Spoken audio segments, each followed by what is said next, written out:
देखते हैं आई। ठीक है, आई में देखते हैं वाइट कलर का जो रहता है वो स्केलरा होता है, वाइट कलर का। और आइरिस जो होता है वो कलर देता है, आइरिस है कलर देता है, वाइट कलर का स्केलरा होता है, आइरिस है कलर देता है। ठीक है, आई के पार्ट देते हैं। सबसे पहले जो बाहर होता है ट्यूनिका एक्सटर्ना बोलते हैं। उसका क्या होता है, 3 पार्ट होता है, ट्यूनिका एक्सटर्ना, ट्यूनिका मीडिया और ट्यूनिका इंटरना। ठीक है, ट्यूनिका एक्सटर्ना में जो होता है उसको ट्यूनिका एक्सटर्ना को और क्या बोलते हैं, ट्यूनिका फाइब्रस या फाइब्रस कोट होता है।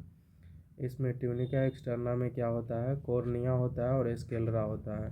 कॉर्निया और स्केलरा होता है, ये ट्यूनिका एक्सटर्ना का पार्ट है। कॉर्निया और स्केलरा जो होता है ये ट्यूनिका एक्सटर्ना का पार्ट होता है।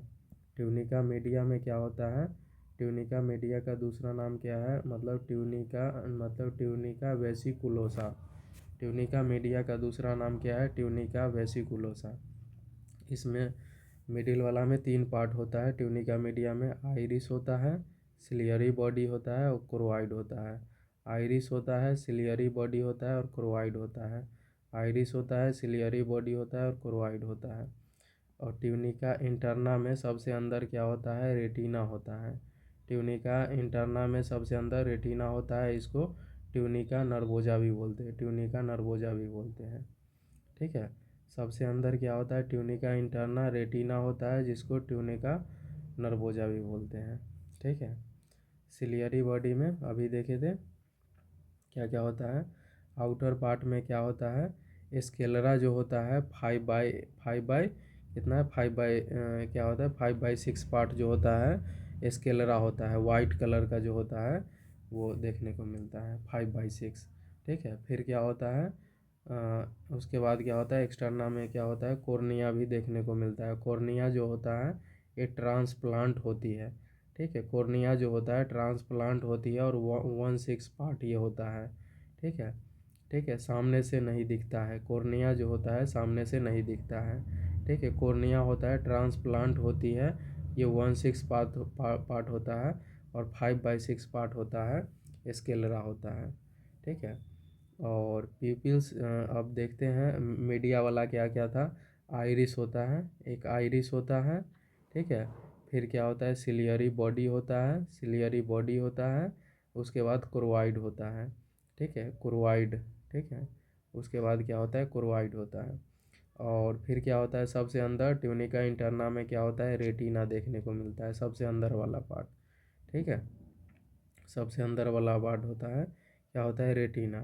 ठीक है, इसमें क्या होता है, एक ऑप्टिक डिस्क होता है, ऑप्टिक डिस्क को बोलते हैं ब्लाइंड स्पॉट बोलते हैं, ब्लाइंड स्पॉट बोलते हैं ऑप्टिक डिस्क को। ये सबसे अंदर होता है रेटिना में। ठीक है, और क्या होता है, मैकुलो।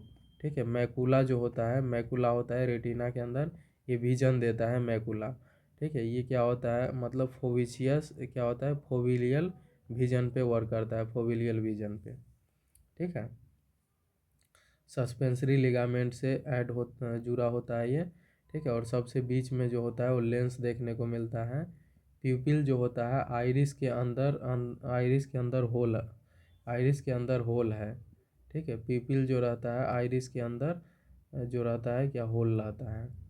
ठीक है, पोस्टीरियर सेगमेंट लेंस के पीछे रहता है, 4 ml फ्लूइड रहता है जिसको जेलेटिन लाइक जैसा होता है, उसके विट्रस ह्यूमर बोलते हैं। और इक्वस ह्यूमर कहाँ रहता है, एंटीरियर चेम्बर पे रहता है, आइरिस के आगे देखने को मिलता है। ठीक है, आइरिस के आगे रहता है, उसको क्या बोलते हैं, एंटीरियर चेम्बर में देखने को मिलता है इक्वस ह्यूमर। और पोस्टीरियर कहाँ पे, आइरिस और लेंस के बीच में होता है। आइरिस के आगे होता है इंटीरियर चेम्बर और आइरिस और लेंस के बीच में होता है क्या होता है, इक्वस ह्यूमर। ठीक है, जिसको पोस्टीरियर चेम्बर बोलते हैं। आइरिस और लेंस के बीच, आइरिस और लेंस के बीच होता है इक्वस ह्यूमर होता है, पोस्टीरियर चेम्बर बोलेंगे। आइरिस और कॉर्निया होता है, आइरिस और कॉर्निया, आइरिस और कॉर्निया के बीच में एंगल बनता है उसे क्या है, ट्रेबिक्युलर मेसवर्क बोलते हैं। आइरिस और कोर आइरिस और कॉर्निया के बीच में जो एंगल बनता है उसे क्या बोलते हैं, ट्रेसबेकुलियर मेसवर्क बोलते हैं। आइरिस और कॉर्निया के बीच में जो एंगल बनता है उसे क्या है, ट्रेबिकुलर मेसवर्क बोलते हैं। ठीक है। और ग्लूकोमा जो होता है, ग्लूकोमा में क्या होता है, इंक्रीज आईओपी बढ़ जाता है, इसमें 21 mmHg से ज़्यादा हो जाता है ग्लूकोमा में। ठीक है। नॉर्मल होता है 10 से 21 mmHg होता है। ठीक है। इक्वस ह्यूमर होता है, इक्वस ह्यूमर है जो आईओपी बनाता है, और आईओपी को जो मेजर करते हैं किससे करते हैं, टिनोमेट्री से मेजर करते हैं।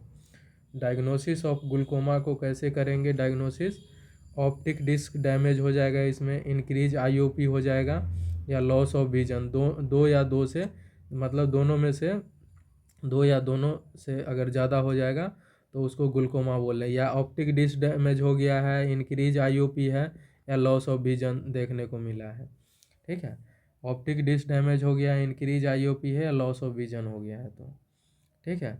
इंट्रा क्या है, intra ocular hypertension, only IOP जब बढ़ा रहेगा तो इंट्रा ऑकुलर हाइपरटेंशन देखने को मिलेगा। ठीक है। नॉर्मल प्रेशर में क्या है, टेंशन ग्लूकोमा में क्या है, आईओपी नॉर्मल रहता है और ऑप्टिक डिस्क डैमेज हो जाता है इसमें। नॉर्मल प्रेशर में टेंशन ग्लूकोमा होता है और आईओपी जो रहता है वो नॉर्मल रहता है, ऑप्टिक डिस्क इसमें डैमेज हो जाएगा।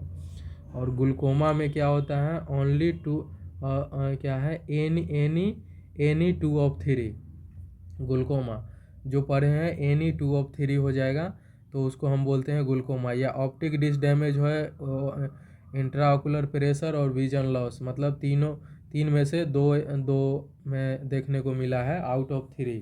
ठीक है। आउट ऑफ 3 में एनी 2 में हो जाएगा तो उसको ग्लूकोमा बोलते हैं। और नॉर्मल प्रेशर क्या होता है, जिसको टेंशन ग्लूकोमा, आईओपी इसमें नॉर्मल होता है, ऑप्टिक डिस्क में इसमें डैमेज हो जाता है।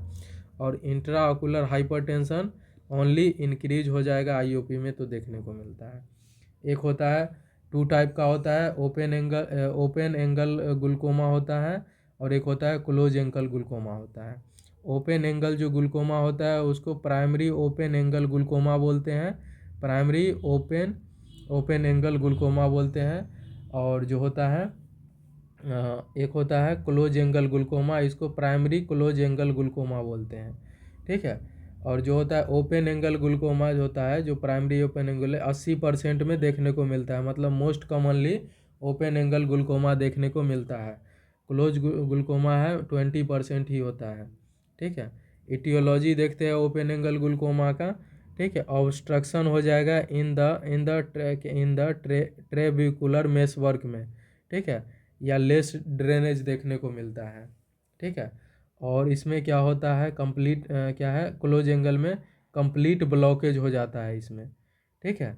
और किसके, ये जितना एज के साथ ये ज़्यादा, मतलब एज एडवांस एज में ज़्यादा देखने को मिलेगा।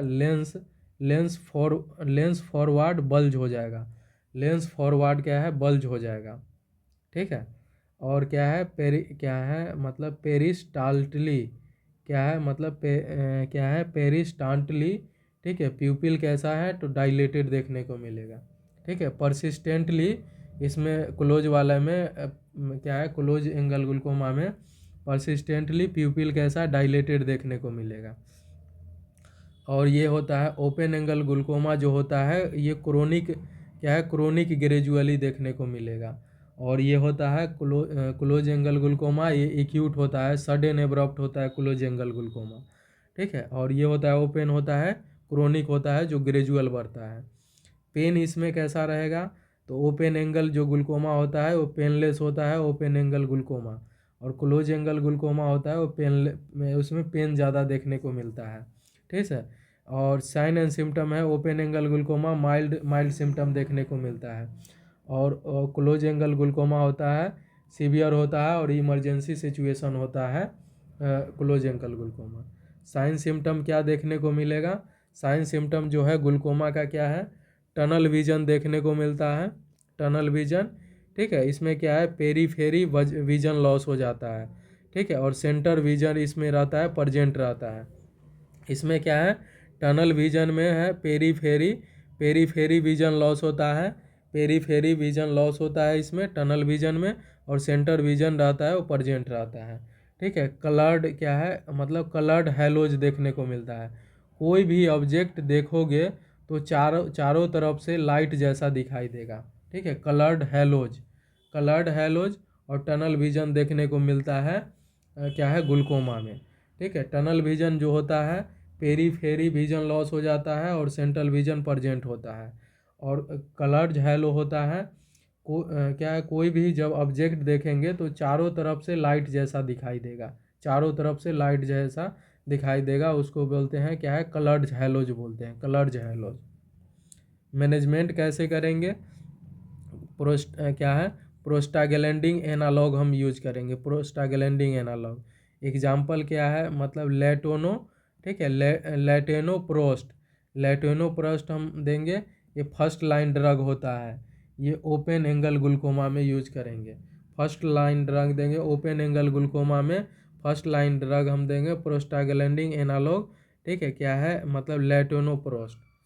ठीक है, और कोलिनर्जिक ड्रग है, कोलिनर्जिक ड्रग देंगे, कोलिनर्जिक जैसे पिलोकार्पिन देते हैं, ये ड्रग ऑफ चॉइस होता है इन क्लोज एंगल ग्लूकोमा में। पिलोकार्पिन जो होता है, पिलोकार्पिन हम यूज करेंगे, ये ड्रग ऑफ चॉइस होता है इन क्लोज एंगल ग्लूकोमा में। क्लोज एंगल ग्लूकोमा में ड्रग ऑफ चॉइस होता है पिलोकार्पिन। ठीक है, अब देखते हैं डायूरेटिक में। ठीक है, कार्बोनिक एनहाइड्रेज इनहिबिटर यूज करेंगे, जिसमें क्या है, एसीटाजोलामाइड। ठीक है, एसीटाजोलामाइड या मतलब क्या है, डोरजो, क्या है मतलब डोरजोलाइड। ठीक है, डोरजोलाइमाइड। ठीक है, ये चाइल्ड में यूज होता है। ठीक है, अब देखते हैं इसमें।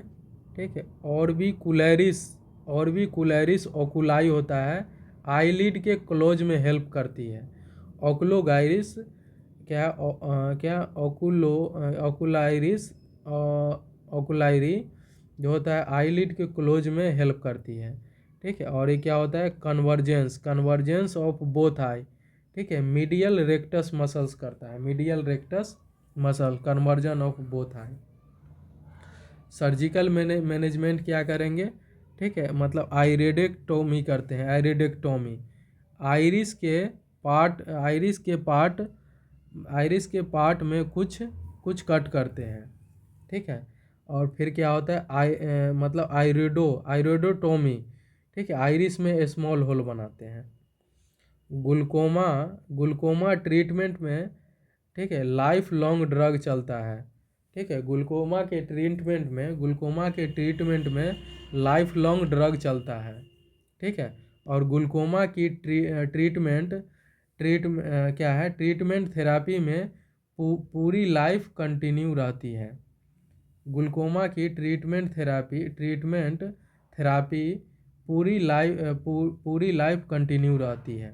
ठीक है, ग्लूकोमा की ट्रीटमेंट थेरापी पूरी लाइफ कंटिन्यू रहती है।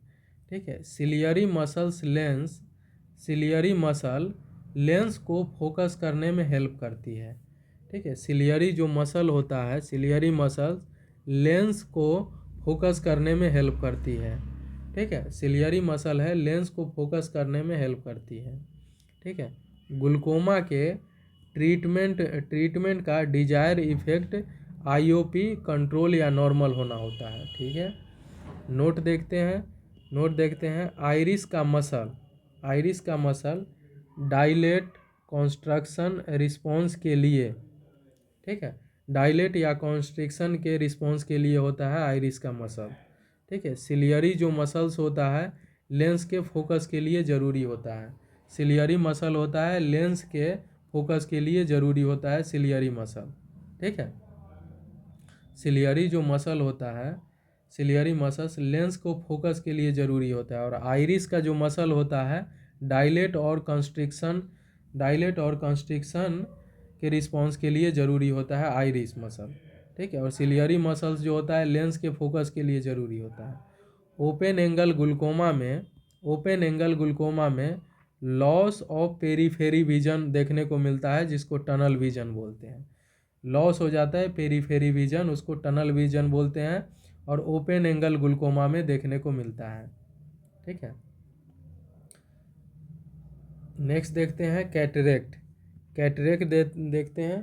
कैटरेक्ट क्या होता है, कैटरेक्ट इज अ ओपेसिटी या क्लाउडीनेस ऑफ लेंस हो जाता है, इसमें ओपेक हो जाता है। ठीक है, कैसा होता है, ओपेक्ट हो जाता है। और मोस्ट कॉमन किस में, ओल्ड एज में ज़्यादातर देखने को मिलता है, इसीलिए सेनाइल कैटरेक्ट होता है और ये मोस्ट कॉमन कॉज देखने को मिलता है। ओल्ड एज में ज़्यादा होता है इसीलिए इसको सेनाइल कैटरेक्ट बोलते हैं। रूबेला में भी देखने को मिलेगा, रूबेला जिसको हो जाएगा उसको कैटरेक्ट हो सकता है।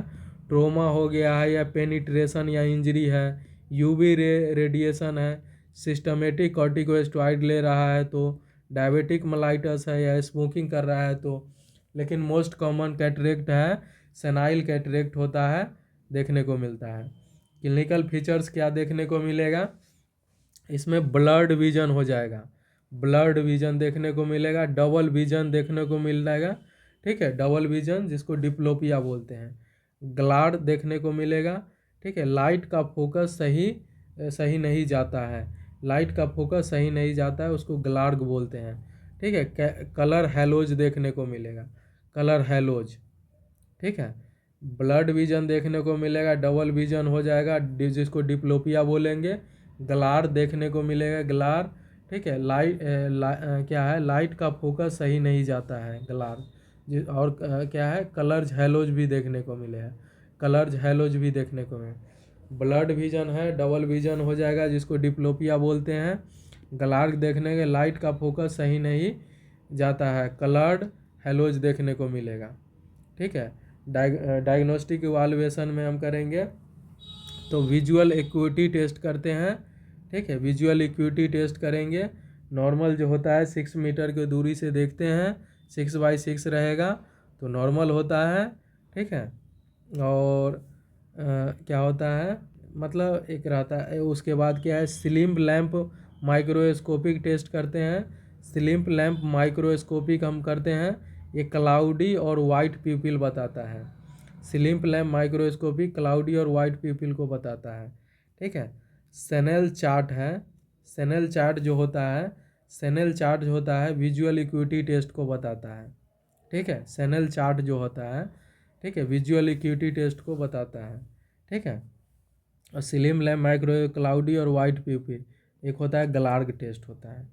ठीक है, और नॉर्मल जो होता है, ठीक है, 6x6, अगर 6/3, ठीक है, अगर क्या है 60/3 से कम हो गया है तो इसको ब्लाइंडनेस बोलते हैं WHO के अकॉर्डिंग। अब इंडिया ने भी एडॉप्ट कर लिया है 2017 में। ठीक है, ब्लाइंडनेस के। ठीक है, 60/3 से अगर कम हो गया तो उसको बोलते हैं। सर्जिकल मैनेजमेंट में, ठीक है, क्या करेंगे, ECCE करते हैं, एक्स्ट्रा कैप्सुलर कैटरेक्ट एक्सट्रैक्शन करते हैं। ठीक है, और ICCE intra capsular cataract extraction करते हैं। ठीक है, और मोस्ट कॉमन जो क्या करते हैं, फीको इमल्सिफिकेशन यूज करते हैं, कैटरेक्ट के मोस्ट कॉमन यूज करते हैं, फीको इमल्सिफिकेशन करते हैं, ये मोस्ट कॉमन देखने को मिलता है। फ्लूइड के सहायता से लेंस को ब्रेक करते हैं, फिर नया लगाते हैं।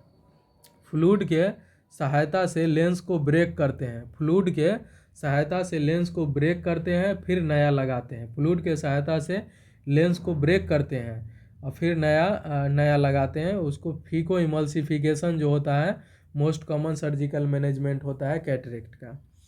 कैटरेक्ट में ओपेसिटी ऑफ लेंस या क्लाउडीनेस ऑफ द लेंस हो जाता है। नर्सिंग मैनेजमेंट क्या करेंगे कैटरेक्ट में, don't lie on affected side. ठीक है, क्या है, अफेक्टेड साइड डोंट लाई मतलब लेटना नहीं है, डोंट रब आई नहीं करना है, डोंट टच रिपीटेडली नहीं करेंगे, स्टूल पास के टाइम स्ट्रेन नहीं करना है, हाई फाइबर डाइट दे दो इसके लिए। Don't vigorous teeth brush, vigorous teeth brush नहीं करना है, यूज करना है आई ग्लासेस क्योंकि डिप्लोपिया हो गया है। 2 to 3 वीक तक ड्राइव नहीं करना है, 2 से 3 वीक तक ड्राइव नहीं करना है, याद रखना है। पोजीशन सेमी फाउलर पोजीशन हम यूज करेंगे। कैटरेक्ट के बाद क्लाइंट को विग्रस टीथ ब्रशिंग या हेयर क्लैंपलिंग के लिए मना किया जाता है। कैटरेक्ट के बाद विग्रस टीथ ब्रशिंग और हेयर हेयर क्लैंपिंग के लिए मना किया जाता है। नेक्स्ट देखते हैं रेटाइनल डिटैचमेंट क्या होता है। रेटाइनल डिटैचमेंट, देखो रेटाइनल डिटैचमेंट क्या होता है। रेटाइनल डिटैचमेंट होता है ये डिटैचमेंट ऑफ पिगमेंटेड लेयर हो जाता है एंड न्यूरोसेंसरी लेयर, या फिर फॉर्मेशन ऑफ हेलोज, क्या है हेलोस इन रेटाइना देखने को मिलता है। डिटैचमेंट हो जाता है पिगमेंटेड लेयर या फिर न्यूरोसेंसरी लेयर, ठीक है। फॉर्मेशन हो जाता है हेलोज इन रेटाइना में, ठीक है। जो बाहर होता है उसको पिगमेंटेड लेयर बोलते हैं और अंदर होता है उसको न्यूरोसेंसरी लेयर होता है। दो टाइप का होता है। अगर रेटाइनल में रेटाइनल टीयर हो गया है, रेटाइनल टीयर ये ओल्ड एज में देखने को मिलता है। और रेटाइनल ब्रेक हो गया है, अगर ट्रोमा हो गया है उसके वजह से अगर रेटाइनल में ब्रेक हो गया है तो देखने को मिलेगा। क्लिनिकल फीचर्स क्या देखने को मिलता है, ठीक है, मतलब फेलिंग ऑफ कर्टेन, ठीक है, क्या है मतलब क्या है falling of curtain in front of eye, ठीक है। बोले तो कैसा मतलब क्या है मतलब क्राउड, ठीक है, या हेयर नेट जैसा देखने को मिलता है, जाला जाला, ठीक है। क्या है क्रॉप्ड या हेयर नेट जैसा देखने को मिलता है, मतलब falling of curtain in front of eye देखने को मिला, मतलब क्रॉप हेयर नेट देखने को मिला है। ट्रीटमेंट में क्या करेंगे, ठीक है, मतलब डाइथेरामी यूज करेंगे। यूज करते हैं इसमें हीट में क्या है स्कार बनेगा तो इन्फ्लामेशन हो जाएगा और फिर क्या है लेयर बन जाता है, ठीक है। क्या है मतलब डाइथर्मी हम यूज करेंगे। क्रायो सर्जरी हम यूज करते हैं, ठीक है। फिर क्या है फीमो रेटिनोपैक्सी हम करेंगे, ठीक है। स्केलरा बकलिंग भी हम यूज करते हैं, स्केलरा बकलिंग, ठीक है। तो क्या होता है रेटाइनल डिटैचमेंट के सर्जरी में क्या होता है मतलब डाइथेरेपी या क्रायोपैक्सी में हीट और कोल्ड के द्वारा स्कार बनाकर रेटाइनल होल को भर दिया जाता है, ठीक है। क्या होता है ये क्या है रेटाइनल जो डिटैचमेंट होता है सर्जरी में क्या है डाइथेरेपी या क्रायोपैक्सी में हीट और कोल्ड के द्वारा स्कार बनाकर रेटाइनल होल के वो भर दिया जाता है, ठीक है। राइने टेस्ट क्या होता है। राइने टेस्ट ये ट्यूनिक फोर्क लेते हैं, कितना लेते हैं 500, ठीक है। 512 क्या है 512 फ्रेंच का रहेगा FZ, ठीक है। और ये क्या करेंगे अप्लाई करेंगे मेस्टोइड पे लगाते हैं, ठीक है। और इसमें क्या हम देखते हैं एयर कुशन होता है और दूसरा होता है वाइब्रेशन जो होता है, ठीक है। इसमें दो सुनाई दे रही है तो प्रेजेंट है। अगर वाइब्रेशन में, ठीक है, वाइब्रेशन में दो सुनाई दे रहा है तो ये प्रेजेंट है, पर्सन नॉर्मल है। अगर वाइब्रेशन दो सुनाई दे रहा है तो दोनों तरफ अगर सुनाई दे रहा है तो ये नॉर्मल है वाइब्रेशन में। और एयर कुशन में है वाइब्रेशन सुनाई नहीं दे रहा है तो कंडक्टिंग हियरिंग लॉस है। अगर वाइब्रेट सुनाई नहीं दे रहा है तो इसको बोलते हैं कंडक्टिंग हेयर लॉस है। अगर दोनों नहीं सुनाई दे रहा है, ठीक है, तो उसको क्या बोलते हैं sensory neural conducting hearing loss है।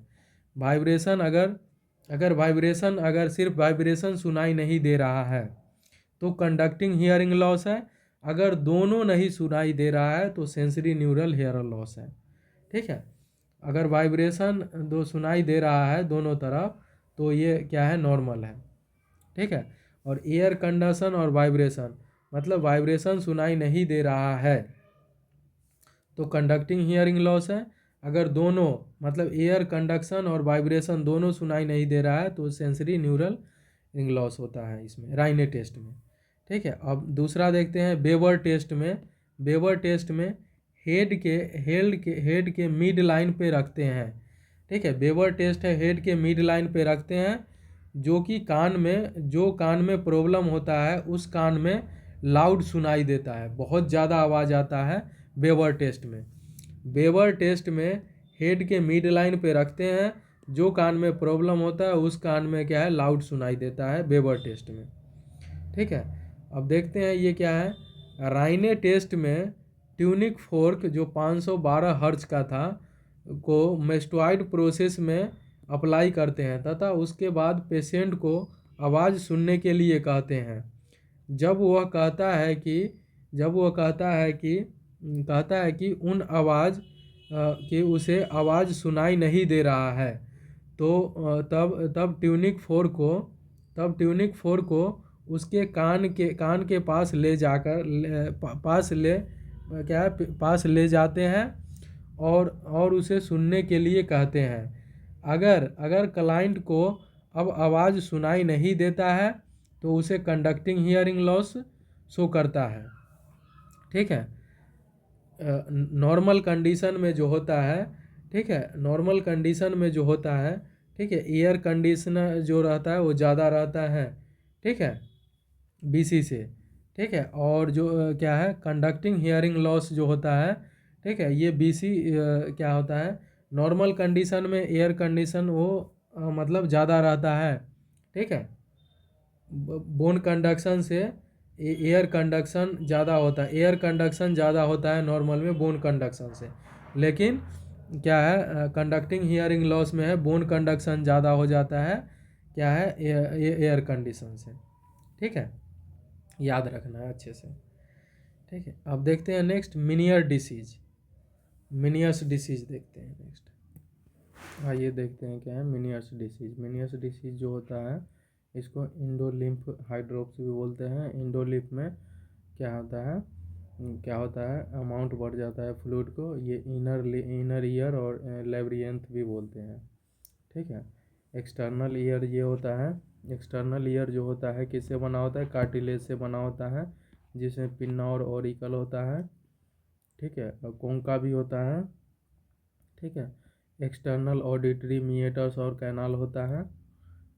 ठीक है, और ईयर ड्रम भी देखने को मिलते हैं। ठीक है, और मिडिल जो होता है मिडिल जो होता है वो टिम्पैनिक कैविटी में होता है। इसमें तीन बोन होता है जिसको मिस बोलते हैं। ठीक है, मिलियस इनकस और स्टेपिस होता है।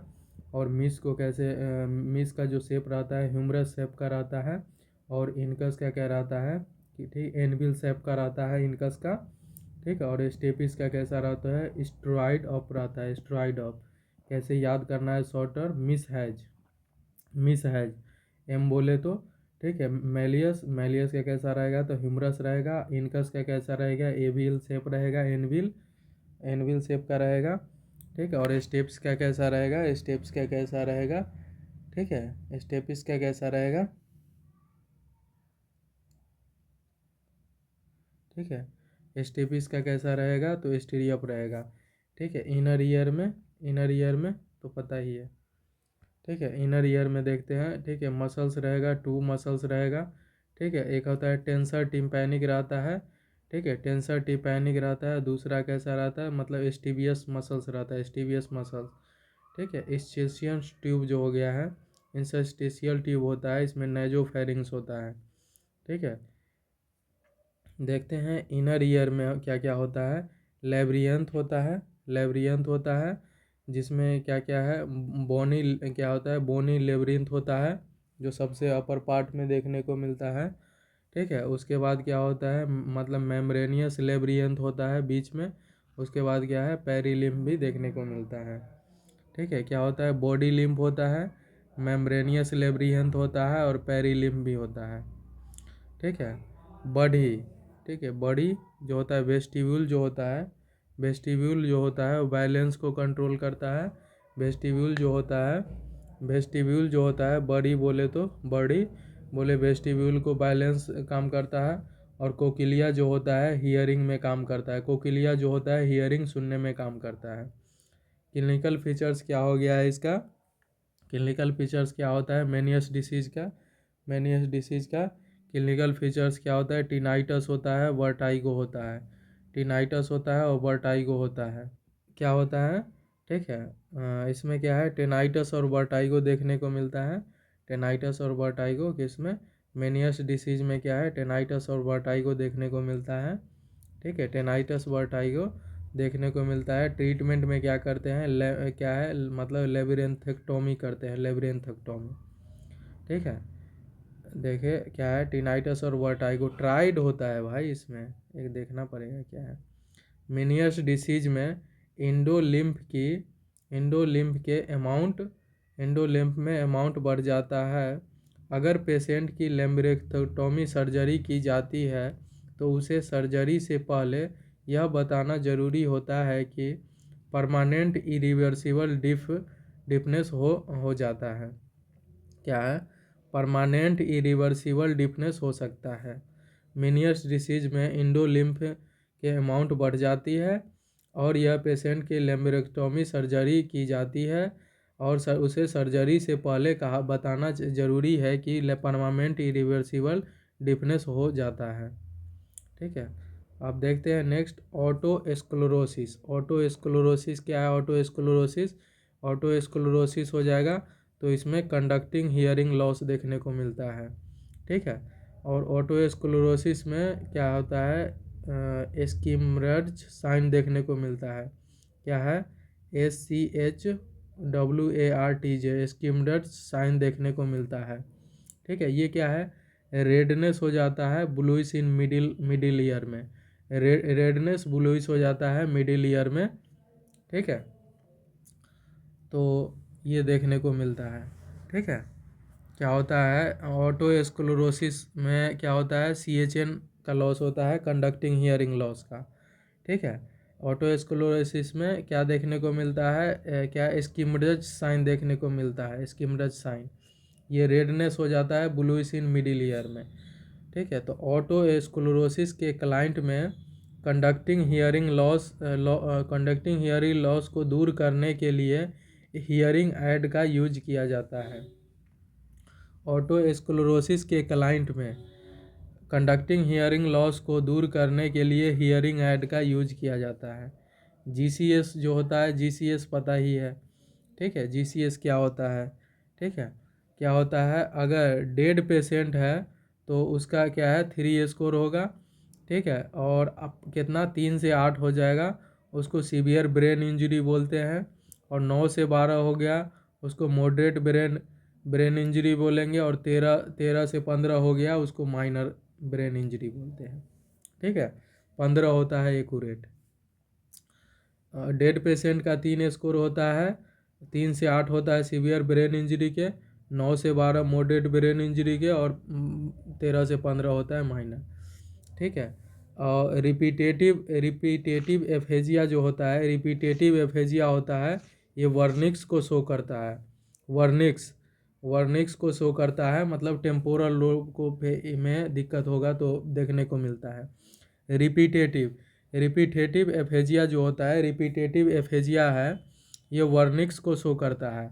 और एक्सप्रेसिव एफेजिया होता है, एक्सप्रेसिव एफेजिया जो होता है, फ्रंटल या ब्रोकास एरिया को ये बताता है। ठीक है, एक्सप्रेसिव एफेजिया जो होता है, फ्रंटल या ब्रोकास एरिया को ये बताता है। एक्सप्रेसिव एफेजिया फ्रंटल या ब्रोकास एरिया को ये बताता है, एक्सप्रेसिव एफेजिया। और रिपीटेटिव है, ये वर्निक्स को बताता है, रिपीटेटिव एफेजिया। ऑसिपुट लोब में मोटर होने क्या है, ट्यूमर होने पर विजुअल हेलोजेनेशन देखने को मिल सकता है। ऑसिपुट लोब में ट्यूमर होने पर विजुअल हेलोजेनेशन देखने को मिलता है। ये डिसऑर्डर ऑफ परसेप्शन होता है। ठीक है, कोकीन एब्यूज में मोस्ट कॉमन जो होता है, टेक्टाइल हेलोजेनेशन देखने को मिलता है। कोकीन के एब्यूज में, जब कोकीन का एब्यूज करेगा तो उसमें टेक्टाइल हेलोजेनेशन देखने को मिलता है। रिफ्लेक्स हेलोजेनेशन क्या होता है, ठीक है, इसमें क्या होता है, सिंथेसिया क्या है, सिनेस्थेसिया होता है। रिफ्लेक्स हेलोसेनेशन में ठीक है, इसमें क्या है, सिंथेसिया होता है, क्या सिनेस्थेसिया होता है। वन सेंसरी मेडुलेटी से इसे देखेंगे ठीक है, वन सेंसरी मेडुलेटी से देखेंगे तो एनोदर सेंसरी मेडुलेटी में देखने को मिलता है। ठीक है, क्या है पैरोटी, क्या है, क्या पैरोटीडेक्टोमी, पैरोटीडेक्टोमी के बाद एज अ कॉम्प्लिकेशन बोले तो फेशियल नर्व डिसफंक्शन हो सकता है। क्या है पैर, क्या है पैरो, क्या है पैरेटी, क्या है पैरोटीडेक्टोमी के बाद as a complication facial nerve dysfunction हो सकता है। फिंटोइन जो होता है एंटी एपिलेप्टिक ड्रग होता है, जिसका लोडिंग डोज जो होता है 10 से 20 mg पर केजी होता है। मेंटेनेंस डोज जो होता है 100 mg देंगे, वो भी बीडी देंगे। ठीक है, साइड इफेक्ट क्या हो जाता है एंटी एपिलेप्टिक फिंटोइन का। ठीक है, जिंजीवल हाइपरप्लेजिया देखने को मिलेगा, जिंजीवल हाइपरप्लेजिया। ठीक है, रेड ब्राउन यूरिन देखने को मिलेगा। ठीक है, और टॉक्सिसिटी अगर हो जाएगा, ठीक है, टॉक्सिसिटी देखने को मिलेगा 10 से 20 माइक्रोग्राम पर ml। ठीक है, देन ठीक है, तो कारण सीजर आ सकती है। टॉक्सिसिटी अगर हो जाएगा, ठीक है, तो देखने को मिलेगा क्या है, ठीक है, टॉक्सिसिटी हो जाएगा तो सीजर देखने को मिल सकता है। ठीक है, अगर क्या हो गया ट्रेमर्स और हाइपर एक्टिविटी, ट्रेमर और हाइपर एक्टिविटी भी देखने को मिल सकता है। जिंजाइवल हाइपरप्लेजिया देखने को मिलेगा, रेड ब्राउन यूरिन देखने को मिलेगा, रेड ब्राउन यूरिन हो जाएगा। टॉक्सिसिटी अगर हो जाएगा तो 10 से 20 माइक्रोग्राम पर ml। ठीक है, तो देन ठीक है क्या है के कारण सीजर आ सकता है। ठीक है, और सीजर आएगा तो ट्रेमर और हाइपर एक्टिविटी देखने को मिलेगा। फिंटोइन एक एंटी इपिलेप्टिक ड्रग है जो कि प्रोलॉन्ग लाइफ लॉन्ग लेनी पड़ सकती है। फिंटोइन एंटी इपिलेप्टिक ड्रग है जो कि प्रोलॉन्ग या लाइफ लॉन्ग लेनी पड़ सकती है, लाइफ लॉन्ग लेनी पड़ सकता है। ठीक है, जब कभी भी कोई सीजर का पेशेंट एडमिट होता है तो उसके सीजर के टाइप, हिस्ट्री और इंसिडेंस की हिस्ट्री लेनी ज़रूरी होती है। ठीक है, जब कभी भी कोई भी पेशेंट में सीजर सीजर का पेशेंट एडमिट होता है, जब कभी भी कोई सीजर का पेशेंट एडमिट होता है तो उसके सीजर के टाइप, हिस्ट्री और इंसिडेंस की हिस्ट्री लेनी ज़रूरी होती है। क्लाइंट के सीजर आते समय, ठीक है, नर्स को सीजर की एक्टिविटी को मॉनिटर करना चाहिए। क्लाइंट को सीजर आते समय नर्स को, ठीक है, ठीक है, नर्स को सीजर एक्टिविटी को मॉनिटर करना चाहिए। क्लाइंट को सीजर आते समय, ठीक है, सीजर आते समय ड्यूरिंग सीजर, ठीक है, नर्स को सीजर एक्टिविटी को मॉनिटर करना चाहिए। सीजर आते समय फर्स्ट प्रायोरिटी किसको, सेफ्टी को देते हैं, इसीलिए आसपास के इन्वायरमेंट को क्लीन कर देना चाहिए।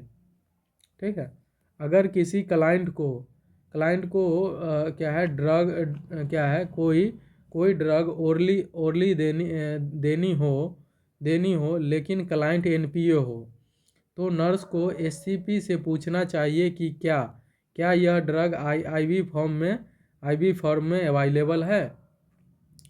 अगर कोई क्लाइंट को ड्रग ओरली देनी हो लेकिन क्लाइंट एनपीओ हो तो नर्स को एससीपी से पूछना चाहिए कि क्या यह ड्रग आईवी फॉर्म में अवेलेबल है। नोट देखते हैं, मेडुला जो होता है रेस्पिरेटरी सेंटर और कार्डियक सेंटर होता है मेडुला। ये वेजो मोटर कंसंट्रेशन होता है, ठीक है, जो बीपी और हार्ट रेट पे काम करता है। ठीक है, और डेगुलेटिंग और वोमिटिंग करा सकता है। पॉन्स जो होता है, पॉन्स नीमोटॉक्सिक सेंटर होता है पॉन्स। मिड ब्रेन जो होता है ये स्किल मूवमेंट और आई रोलिंग मूवमेंट में काम करता है। मिड ब्रेन स्किल मूवमेंट और आई बॉल मूवमेंट में। थैलमस जो होता है, थैलमस, ठीक है, रिले सेंटर होता है। कोई भी सेंसरी स्टिमुलाई होता है तो डायरेक्ट सेरिब्रम तक नहीं जाती है। पहले क्या है, थैलमस पे जाते हैं, फिर सेरिब्रम पे जाते हैं। थैलमस रिले सेंटर कोई भी सेंसरी स्टिमुलाई होता है तो डायरेक्ट सेरिब्रम तक नहीं जाती है, पहले थैलमस पे जाती है, फिर सेरिब्रम पे जाती है। मेडुला ऑब्लंगाटा की इंजरी होने पर पेशेंट को डेथ होने का चांस बहुत होती है। मेडुला ऑब्लंगाटा की इंजरी होने पर पेशेंट का डेथ होने का चांस बहुत होता है। ठीक है, अब देखते हैं 8 क्रेनियल नर्व में इंजरी होने पर क्लाइंट की ठीक है हियरिंग प्रॉब्लम हो सकता है, सुनाई देना बंद हो सकता है, हियरिंग प्रॉब्लम हो सकता है। 8 क्रेनियल नर्व में इंजरी होने पर क्लाइंट की हियरिंग प्रॉब्लम हो सकता है। 8 क्रेनियल नर्व में इंजरी होने पर क्लाइंट को हियरिंग प्रॉब्लम हो सकता है।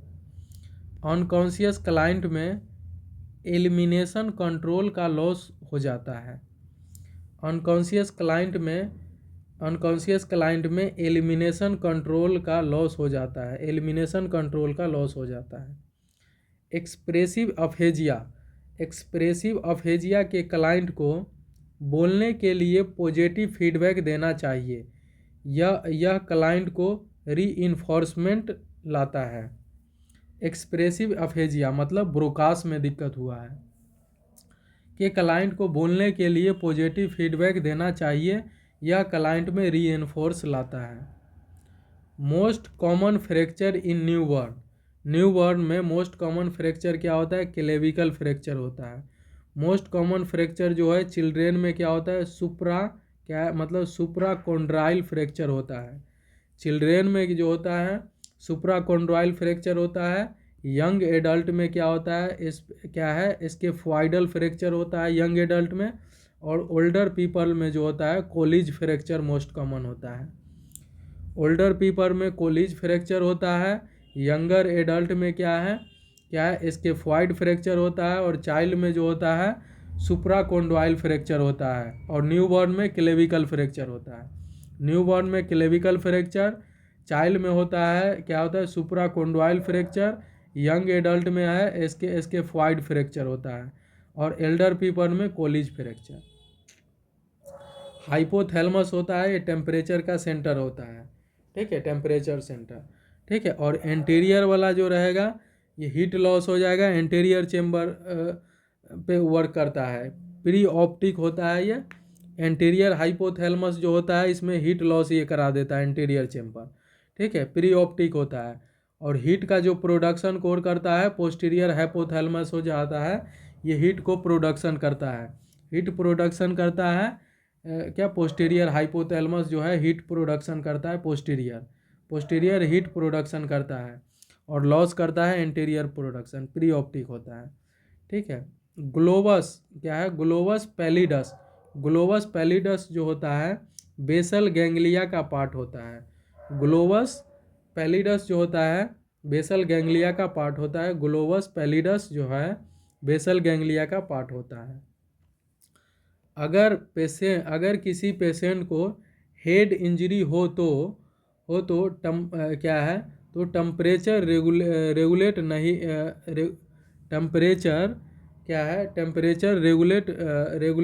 नहीं रहे तो यह हाइपोथैलेमस में इंजरी के कारण हो सकता है।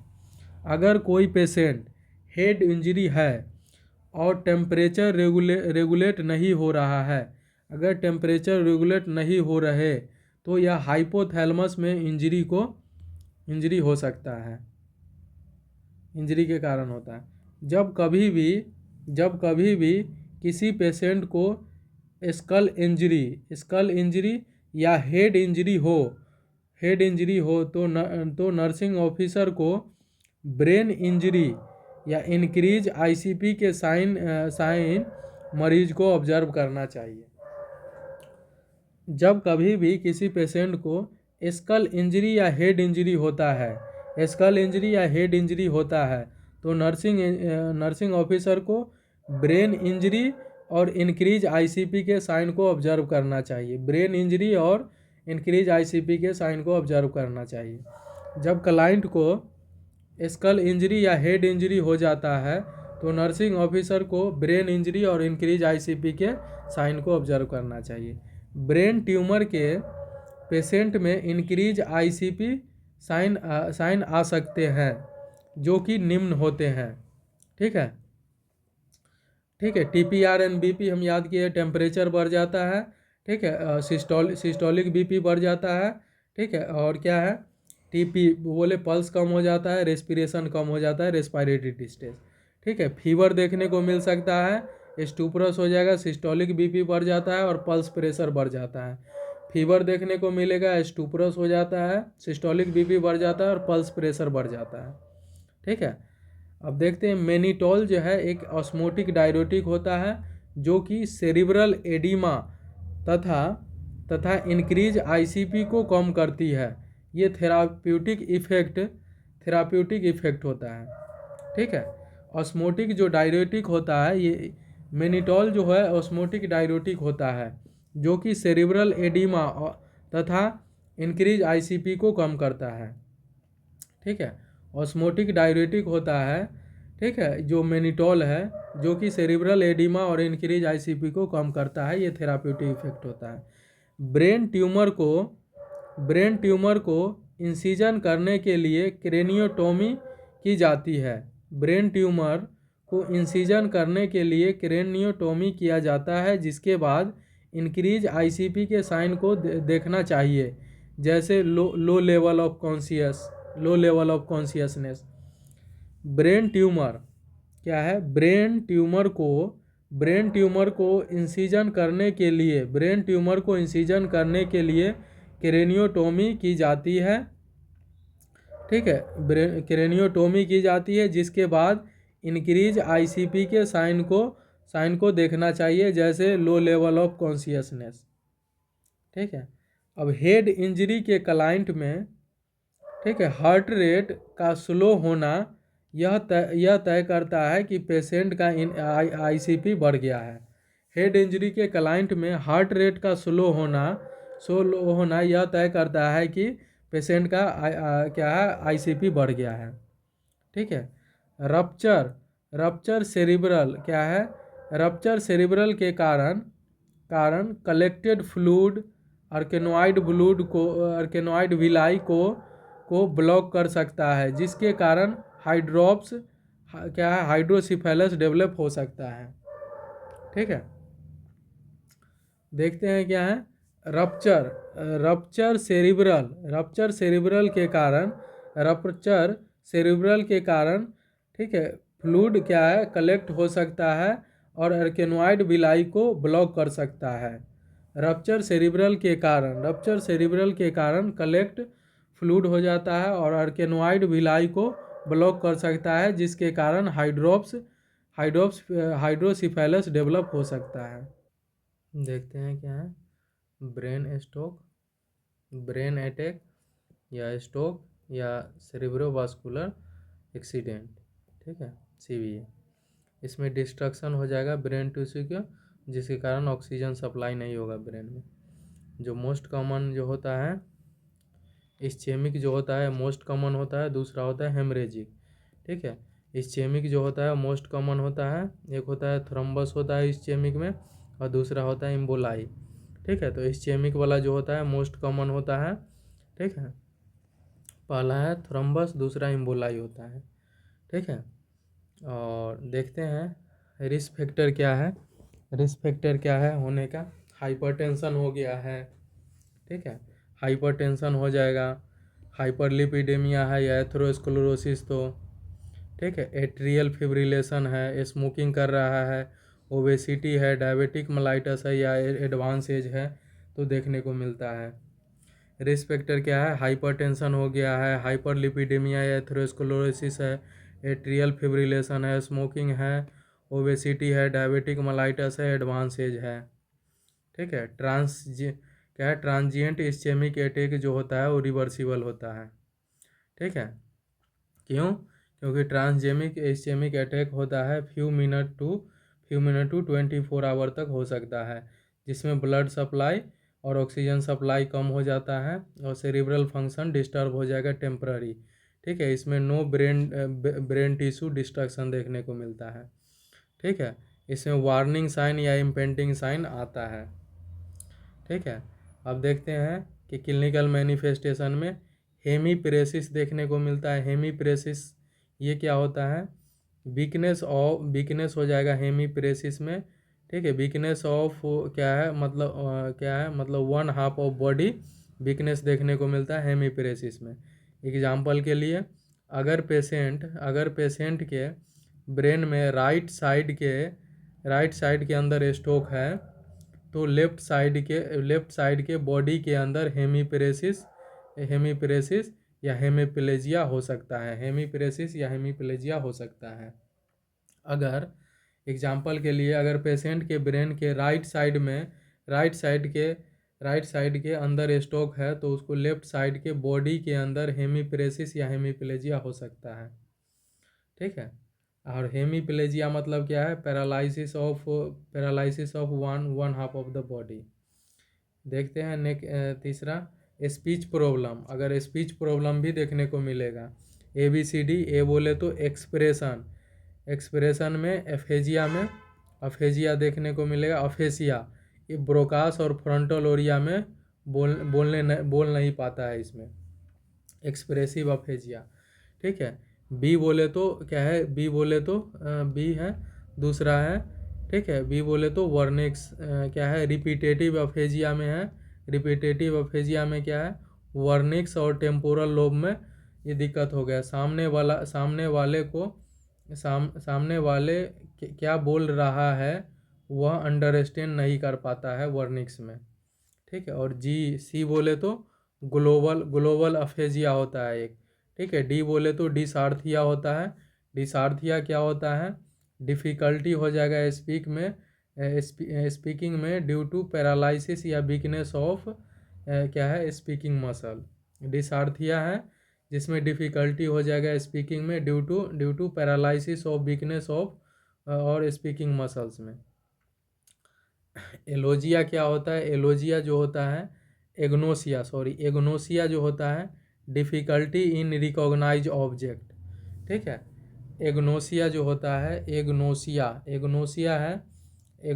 जो होता है डिफ़िकल्टी इन रिकॉग्नाइज ऑब्जेक्ट को रिकॉग्नाइज नहीं कर पाता है, उसको क्या बोलते हैं? एग्नोसिया बोलते हैं। और हेमीएपनोसिया क्या होता है? हेमीएपनोसिया इसमें देखने को मिलेगा क्या है? मतलब होमोनिमस हेमीप्लेजिया में लॉस हो जाता है half visual field of same side. Half visual field जो होता है लॉस हो जाता है इन सेम साइड में। ठीक है, हेमीओपनोसिया बोलते हैं। होमोएमनेसिया क्या है? हिमनोपेसिया बोलते हैं। लॉस हो जाता है विजुअल फील्ड, ठीक है, ऑफ सेम साइड के। ठीक है, और फिर क्या है? रिफ्लेक्स एबनॉर्मलिटी देखने को मिलेगा एलिमिनेशन में। बोवेल और ब्लेडर डिसफंक्शन क्या है? फंक्शन लॉस हो जाएगा। एलिमिनेशन में ब्लेडर और बोवेल डिसफंक्शन हो जाएगा। रिफ्लेक्स में दिक्कत हो गया। हेमियोपनोसिया क्या है? लॉस हो जाएगा हाफ विजुअल फील्ड, ठीक है, सेम साइड के। एग्नोसिया जो होता है एग्नोसिया जो होता है डिफ़िकल्टी इन रिकॉग्नाइज नहीं कर पाता है कोई भी ऑब्जेक्ट। ठीक है, हेमीप्रेसिस या हेमीप्लेजिया देखने को मिलेगा। और स्पीच प्रॉब्लम में क्या है? एक्सप्रेसिव अफेजिया हो जाएगा। एक्सप्रेसिव मतलब क्या है? ब्रोकास एरिया फ्रंटल में देखने को मिलेगा। और रिपीटेटिव अफेजिया मतलब वर्निक्स टेम्पोरल में देखने को मिलेगा। ये सामने वाला बोल रहा है लेकिन समझ नहीं पाया। ग्लोबल एफेजिया डिसार्थिया डिफ़िकल्टी हो जाए स्पीकिंग ड्यू टू पैरालिसिस या वीकनेस के वजह से। स्ट्रोक के कारण अगर पेशेंट को हेमियोपनोसिया होता है तो ऑब्जेक्ट को उसके विजुअल फील्ड में रखते हैं। ठीक है, स्ट्रोक के कारण अगर पेशेंट को हेमियोपनोसिया हो जाता है तो ऑब्जेक्ट को उसको विजुअल फील्ड में रखते हैं। इंक्रीज हाइपरटेंशन स्ट्रोक का एक रिस्क फैक्टर होता है। क्या है? ट्रांजेमिक इस्चेमिक अटैक स्ट्रोक के आने का एक अलार्मिंग साइन होता है। ऐसे पेशेंट को स्ट्रोक के रिस्क पे होता है। ठीक है, ट्रांजेमिक इस्चेमिक अटैक स्ट्रोक के आने का एक अलार्मिंग साइन होता है। ऐसे ऐसे ऐसे पेशेंट स्ट्रोक के रिस्क पे होता है। ठीक है, देखते हैं रप्चर सेरिब्रल एन्यूरिज्म के क्लाइंट में आईसीपी के इंक्रीज होने के कारण सडन सीवियर हेडेक हो सकता है। ठीक है, रप्चर सेरिब्रल एन्यूरिज्म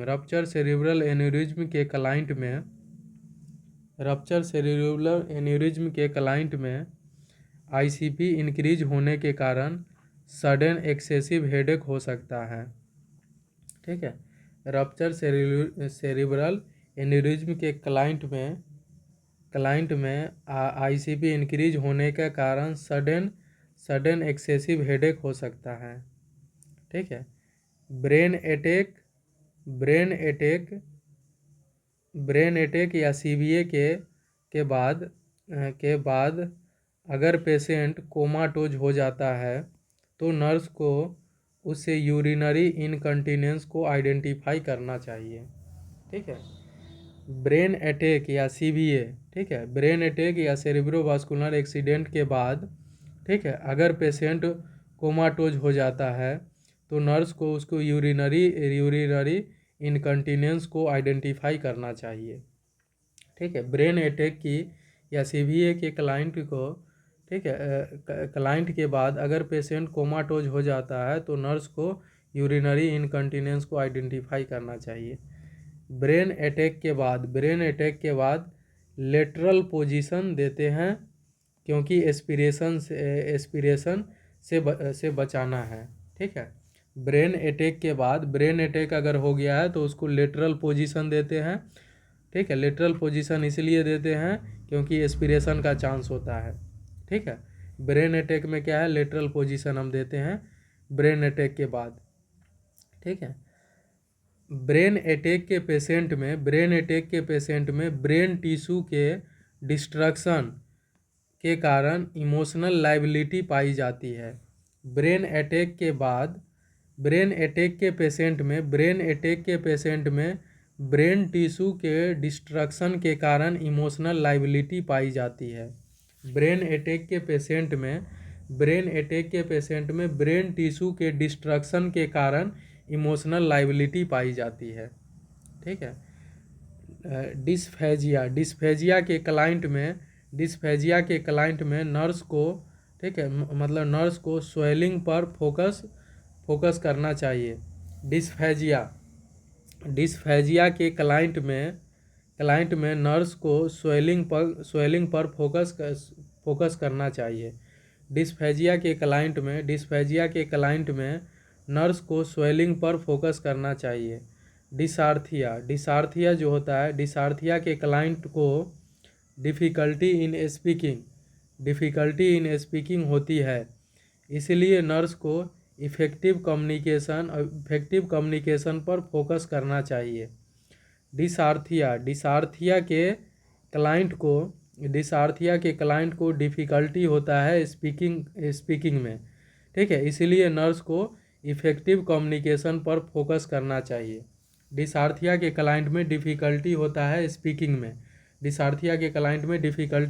स्पीकिंग में। ठीक है, इसीलिए नर्स को इफ़ेक्टिव कम्युनिकेशन पर फोकस करना चाहिए।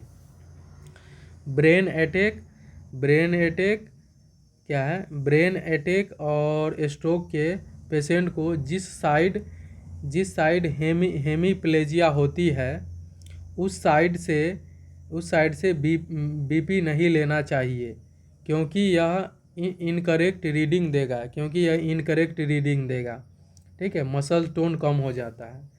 ठीक है, देखते हैं क्या है, ब्रेन अटैक या स्ट्रोक के पेशेंट में जिस साइड हेमीप्लेजिया होती है उस साइड से बीपी नहीं लेना चाहिए क्योंकि यह इनएक्यूरेट रीडिंग देता है क्योंकि मसल टोन कम हो जाता है। अगर ब्रेन अटैक के बाद मरीज को बेड रेस्ट की सलाह दी जाती है तो ऐसे पेशेंट को पैसिव रेंज ऑफ मोशन करवाना चाहिए। अगर ब्रेन अटैक के बाद मरीज को क्या है बेड रेस्ट की सलाह दी जाती है, तो ऐसे पेशेंट को पैसिव रेंज ऑफ मोशन करवाना चाहिए। ब्रेन अटैक के बाद अगर पेशेंट को क्या है बेड रेस्ट की सलाह दे दिया जाता है, तो ऐसे पेशेंट को पैसिव रेंज ऑफ मोशन करवाना चाहिए। ठीक है। ब्रेन अटैक के बाद frequent voiding and suprapubic distension और यूरिनरी रिटेंशन को शो करता है। ठीक है। ब्रेन अटैक के बाद फ्रीक्वेंट वॉइडिंग, ठीक है, और सुप्राप्यूबिक डिस्टेंशन और यूरिनरी रिटेंशन शो करता है। क्या है? ब्रेन अटैक के बाद फ्रीक्वेंट वॉइडिंग, सुप्राप्यूबिक डिस्टेंशन और यूरिनरी रिटेंशन को शो करता है। ठीक है। अगर ब्रेन अटैक के बाद हेमीप्लेजिया होती है, तो कॉन्ट्रैक्चर बोले तो it is a flexion of muscles, join, skin और टेंडन को प्रिवेंट करने के लिए पेशेंट को न्यूट्रल पोजीशन दी जाती है तथा पैसिव रेंज ऑफ मोशंस कराते हैं। अगर ब्रेन अटैक के बाद हेमीप्लेजिया होती है, तो कंट्रेक्चर को प्रिवेंट करने के लिए पेशेंट को न्यूट्रल पोजीशन दी जाती है तथा passive range of motion provide की जाती है। देखते हैं फुट ड्रॉप। फुट ड्रॉप क्या होता है? ब्रेन अटैक के बाद अगर पेशेंट को हेमीप्लेजिया हो तो फुट ड्रॉप को प्रिवेंट करने के लिए स्प्लिंट का यूज किया जाता है। ठीक है। अगर ब्रेन अटैक के बाद आफ्टर ब्रेन अटैक अगर पेशेंट को हेमीप्लेजिया हो तो फुट ड्रॉप को प्रिवेंट करने के लिए स्प्लिंट का यूज किया जाता है। ब्रेन अटैक के बाद प्रेशर सोर को प्रिवेंट करने के लिए पेशेंट की पोजीशन को हर 1 से 2 घंटे में चेंज करना चाहिए। ब्रेन अटैक के बाद पेशेंट को प्रेशर सोर को प्रिवेंट करने के लिए पोजीशन 1 से 2 घंटे में चेंज करना चाहिए। ब्रेन अटैक के बाद आफ्टर ब्रेन अटैक अगर हेमीप्रेसिस वाले क्लाइंट को केन यूज करने की सलाह दी जाती है, जिससे कि क्लाइंट बैलेंस बनाता है तथा स्टेबिलिटी को इम्प्रूव करता है। ठीक है। ब्रेन अटैक के बाद हेमीप्रेसिस वाले क्लाइंट को कैन यूज करने की सलाह दी जाती है, जिससे क्लाइंट बैलेंस बनाता है तथा स्टेबिलिटी को इम्प्रूव करता है। ठीक है। एक पेशेंट के डिफिकेशन के रेगुलर पैटर्न को बनाने के लिए नर्स को यह पता होना चाहिए कि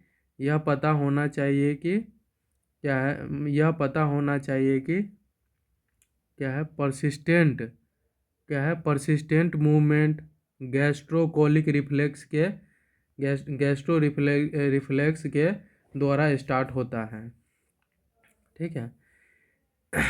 एक पेशेंट के डिफिकेशन के रेगुलर पैटर्न को बनाने के लिए नर्स को यह पता होना चाहिए कि पेरिस्टालसिस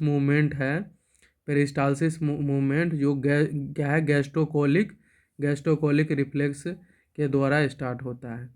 ब्रेन अटैक के बाद ऑप्टिमम न्यूट्रिशन को प्रमोट करने के लिए नर्स को पेशेंट को खाना खाने की प्रोसेस में पार्टिसिपेट करने के लिए इनकरेज करना चाहिए, ताकि पेशेंट हेल्पलेस न हो। ब्रेन अटैक के बाद ऑप्टिमम न्यूट्रिशन को प्रमोट करने के लिए पेशेंट को खाना खाने की पर्पस में पार्टिसिपेट करने की इनकरेज करना चाहिए ताकि पेशेंट हेल्पलेस ना हो। ठीक है। अगर ब्रेन अटैक के बाद किसी पेशेंट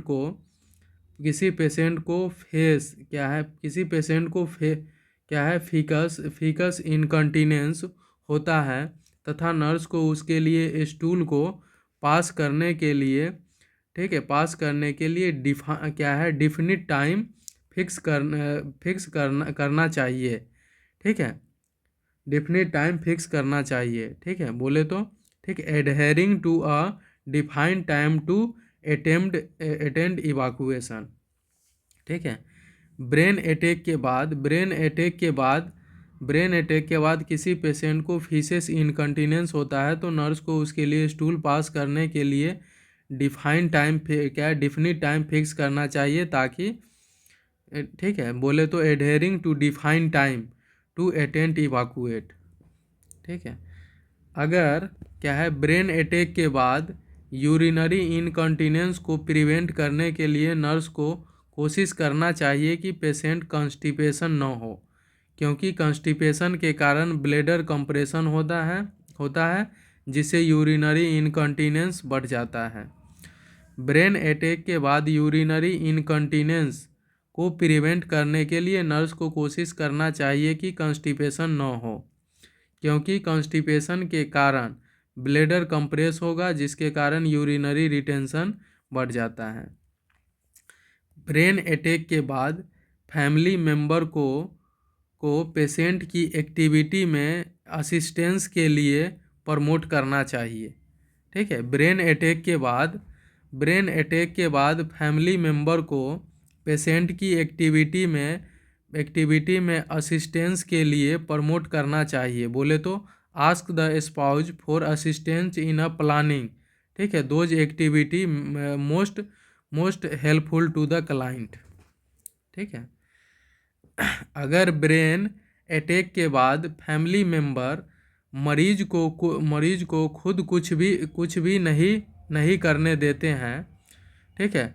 अगर ब्रेन अटैक के बाद फैमिली मेंबर मरीज को खुद कुछ नहीं करने देते हैं और सब कुछ क्या है, अगर ब्रेन अटैक के बाद फैमिली मेंबर मरीज को खुद कुछ भी नहीं करने देते और क्या है और सब कुछ खुद करते हैं तो इससे पेशेंट इंडिपेंडेंस की फीलिंग खो देता है और डिप्रेशन फील करता है।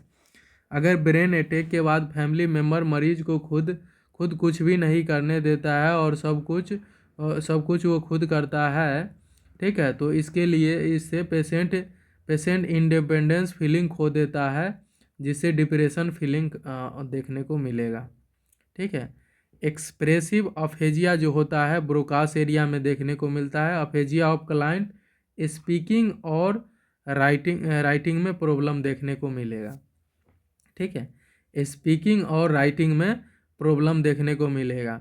एक्सप्रेसिव अफेजिया मतलब ब्रोकास एरिया में दिक्कत और क्लाइंट को स्पीकिंग और राइटिंग में प्रॉब्लम होती है। रिपीटेटिव अफेजिया होता है, ये वर्निक्स में देखने को मिलता है। फॉलोइंग स्पेसिफिक इंस्ट्रक्शन देखने को मिलेगा। अंडरस्टैंड स्पीच और writing, recognise word for the familiar object. ठीक है। रिपीटेटिव अफेजिया में following specific instruction, understand speech और writing, recognise word for familiar object. Expressive aphasia को ट्रीट करने के लिए नर्स को पेशेंट को इनकरेज करना चाहिए कि वह फिजिकल ऑब्जेक्ट के साथ वर्ड को एसोसिएट करें। ठीक है। एक्सप्रेसिव अफेजिया को ट्रीट करने के लिए नर्स को पेशेंट को इनकरेज करना चाहिए कि वह फिजिकल ऑब्जेक्ट के साथ वर्ड को एसोसिएट करे। ठीक है। ट्राइजेमिनल न्यूरेल्जिया के क्लाइंट को फूट चूइंग के कारण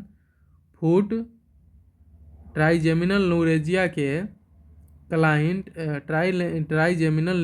के क्लाइंट को क्या होता है, फूड च्यूइंग के कारण पेन होता है, ठीक है।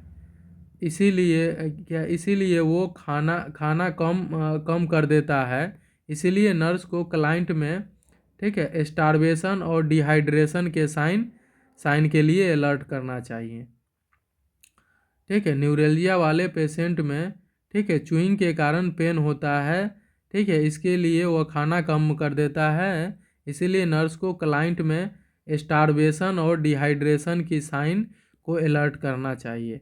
ट्राइजेमिनल न्यूरेल्जिया बोले तो टिक ड्यूरेलेक्स होता है, में इंटेंस इंटेंस क्या excruciating knife like burning facial pain और ट्विस्टिंग ऑफ माउथ देखने को मिलता है। ट्राइजेमिनल न्यूरेल्जिया में या टिक ड्यूरेलेक्स में intense excruciating knife like burning facial pain twisting of mouth देखने को मिलता है। ट्राइजेमिनल न्यूरेल्जिया के क्लाइंट को केयर करते समय क्लाइंट के पास से नर्स को तेजी से वॉकिंग स्टिफनेस, ठीक है, वॉकिंग क्या है, वॉकिंग स्विफ्टली नहीं गुजरना चाहिए, क्योंकि एयर करेंट भी फेशियल पेन को इंक्रीज कर सकता है। ट्राइजेमिनल न्यूरेल्जिया के क्लाइंट को केयर करते समय क्लाइंट के पास नर्स को तेज़ी से, ठीक है, नर्स को तेज़ी से वॉकिंग या स्विफ्टली तेज़ी से नहीं गुजरना चाहिए, क्योंकि एयर करंट भी फेशियल पेन को इंक्रीज कर देता है। अच्छा, ये बात है। ट्राइजेमिनल न्यूरेल्जिया के ट्रीटमेंट में नर्स